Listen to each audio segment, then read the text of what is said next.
Le président américain Donald Trump a lancé un ultimatum à l'OTAN et menace à nouveau de retirer les États-Unis de l'Alliance.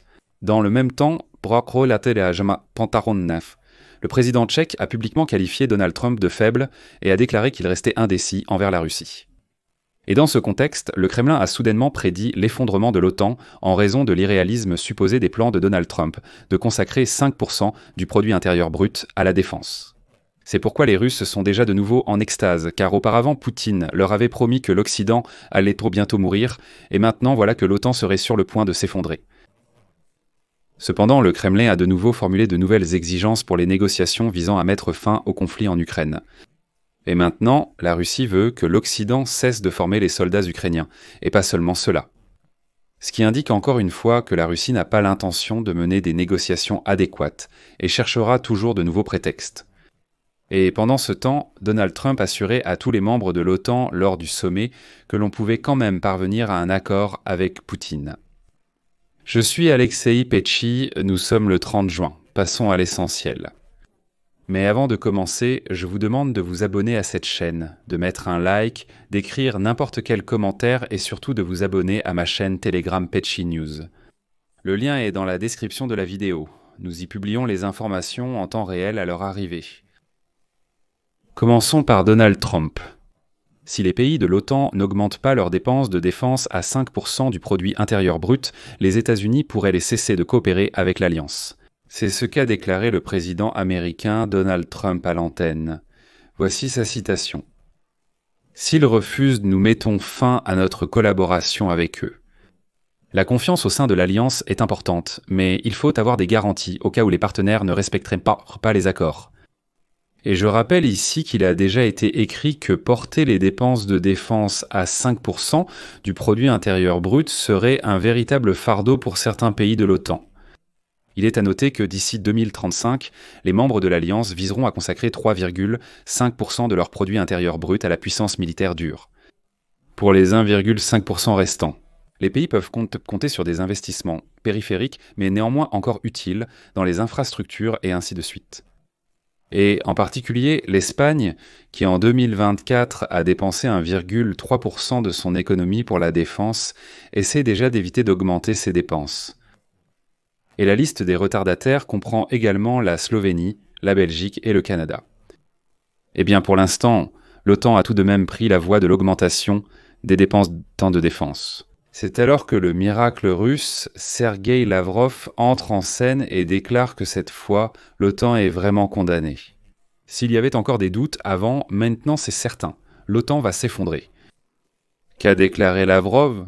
Selon son avis qui n'intéresse personne, les pays de l'OTAN ne devraient vraiment pas augmenter leurs dépenses de défense jusqu'à 5% du produit intérieur brut s'ils veulent quand même préserver leur alliance. Vous comprenez, l'adversaire de l'OTAN déclare « Écoutez, vous n'avez pas besoin d'augmenter. Pourquoi augmentez-vous les dépenses de défense ?» Lavrov a ainsi commenté la déclaration de son homologue polonais, Radosław Sikorski, selon laquelle la Russie ferait face à un effondrement à cause de l'augmentation des dépenses militaires. Et maintenant, je vais citer Lavrov. Sikorski prévoit probablement, puisqu'il est un tel devin, qu'une augmentation catastrophique, selon mes estimations, du budget des pays de l'OTAN conduira également à l'effondrement de cette organisation. Il est révélateur que Lavrov ait fait une telle déclaration lors de la réunion du Conseil des ministres des Affaires étrangères de l'Organisation du Traité de sécurité collective. C'est cette même organisation du Traité de sécurité collective impuissante, à laquelle même les représentants de l'Arménie ne sont pas venus, déclarant qu'ils n'avaient plus rien à faire à ce rassemblement. Et c'est dans ce contexte que Lavrov affirme que l'OTAN va bientôt s'effondrer. Voici à présent un paradoxe. Lavrov rappelle que le président russe Vladimir Poutine a annoncé une réduction des dépenses militaires, dont la part dans le budget a déjà atteint des niveaux records depuis l'époque de l'Union soviétique. Les dépenses actuelles du Trésor pour les articles de défense s'élèvent à 13,5 billions de roubles, soit 6,3% du produit intérieur brut, ce qui est nettement supérieur à 5%.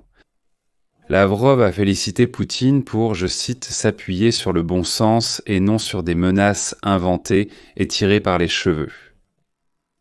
Attends, et qu'en est-il des menaces inventées ?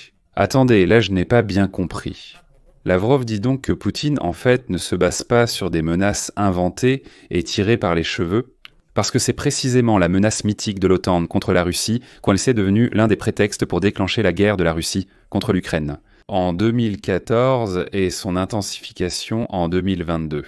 Alors, il s'avère que Poutine n'est qu'un beau parleur, et même Lavrov le reconnaît, c'est ça. Mais la société russe, bien sûr, jubile déjà et dit que Poutine a bien fait. Et maintenant, l'Occident va vraiment bientôt crever, surtout que l'OTAN est aussi en train de s'effondrer.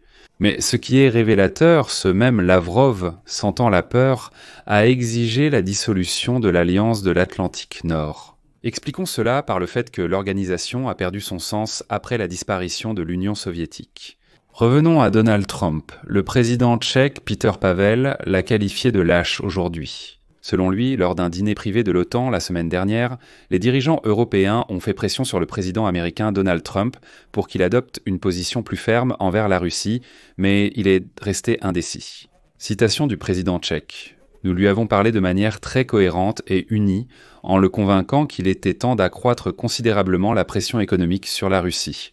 L'objectif n'était pas de causer l'effondrement économique russe. En effet, ce n'est pas dans leur intérêt, mais pour lui faire comprendre qu'il n'y a tout simplement pas d'alternative aux négociations. Mais Donald Trump reste pour l'instant réservé. Il comprend que c'est un outil très efficace, mais il n'agit pas encore. Il est à noter que lorsque Donald Trump a évoqué son succès précédent avec la Chine lors de ce dîner privé, affirmant que les droits de douane élevés avaient forcé Pékin à changer de position, le président tchèque a utilisé cet argument pour insister sur son point de vue. Une autre citation. J'ai dit à Donald Trump, vous voyez, c'est exactement cette approche déterminée dont nous avons besoin envers la Russie en ce moment. Si la Chine l'a ressenti en un mois, alors la Russie, avec son économie, pourrait le ressentir en une semaine ou deux. Mais selon Pavel, même après un tel argument, Donald Trump a préféré parler davantage de pourquoi cette Europe ne veut pas dépenser plus pour sa propre défense, plutôt que de faire pression sur Poutine. Donald Trump affirmait toujours qu'un accord avec Poutine était possible et qu'il allait bientôt négocier personnellement avec lui pour tout régler. Et c'est justement cette position de Donald Trump que le Kremlin utilise activement en ce moment. Aujourd'hui, Vladimir Poutine a de nouveau présenté un nouveau paquet d'exigences à l'Ukraine pour entamer des négociations de paix. Celles-ci ne font que prouver que Vladimir Poutine cherche simplement de nouveaux prétextes pour expliquer pourquoi il n'est pas prêt à engager de véritables négociations. Ainsi, Moscou a l'intention d'exiger de Kiev qu'elle cesse la formation des soldats des forces armées ukrainiennes en Occident pour mettre fin à la guerre. Rodion Mirochnik, ambassadeur du ministère russe des Affaires étrangères pour mission spéciale, a fait cette déclaration. La participation ou la complicité d'autres pays dans le conflit militaire est un point clé qui doit être arrêté. Sous toutes ses formes, y compris la fourniture d'armes et la formation des soldats ukrainiens. Tout cela constitue une implication directe dans le conflit. Montrer la volonté de le résoudre, c'est mettre fin à ces programmes. Il convient de noter qu'à l'heure actuelle, plusieurs programmes de formation des soldats des forces armées ukrainiennes sont en vigueur dans les pays occidentaux. Au Royaume-Uni, la mission Interflex est menée, ainsi que le programme European Union Military Assistance Mission de l'Union européenne. Les États-Unis participent à la formation sur leur base en Allemagne, où les militaires ukrainiens apprennent les normes de l'OTAN en matière de conduite des opérations de combat. Et au total, plus de 200 000 militaires ukrainiens ont suivi une formation en Occident. Et voilà que le Kremlin crie déjà que tout cela constitue des actions hostiles de l'Occident contre la Russie. C'est pourquoi c'est la raison pour laquelle la guerre continue. Voilà qu'ils ont trouvé un nouveau prétexte. La formation des soldats ukrainiens en Occident serait la raison pour laquelle la guerre se poursuit. Et ici, je rappelle qu'auparavant, le vice-ministre des Affaires étrangères de la Fédération de Russie, Alexandre Groutchko, avait déclaré que la Russie, dans le cadre d'un règlement pacifique du conflit, exigerait de l'Ukraine qu'elle se débarrasse des armes déjà livrées par l'Occident. Selon lui, cela constitue une menace pour la sécurité non seulement de la Russie, mais aussi des pays occidentaux. La Russie exige également de Kiev qu'il fixe un nombre maximal pour les forces armées ukrainiennes, ainsi que pour les armements et le matériel militaire. Dissoudre les soi-disant formations nationalistes au sein de l'armée et de la garde nationale, reconnaître l'annexion par Moscou de la Crimée, des régions de Luhansk, Donetsk, Zaporijia et Kherson, et retirer les troupes de ces territoires. En outre, Moscou exige de Kiev qu'il renonce à adhérer à des alliances et coalitions militaires ainsi qu'à interdire le déploiement de troupes étrangères, de bases militaires et d'infrastructures sur son territoire.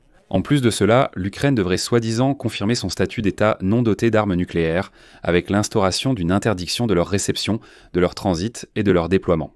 Le transfert de ressources par le Kremlin en Biélorussie n'est pas significatif. Par ailleurs, Moscou exige de Kiev de garantir l'ensemble des droits, libertés et intérêts de la population russe et russophone, d'accorder aux Russes le statut de langue officielle et de lever toutes les sanctions en vigueur contre la Russie.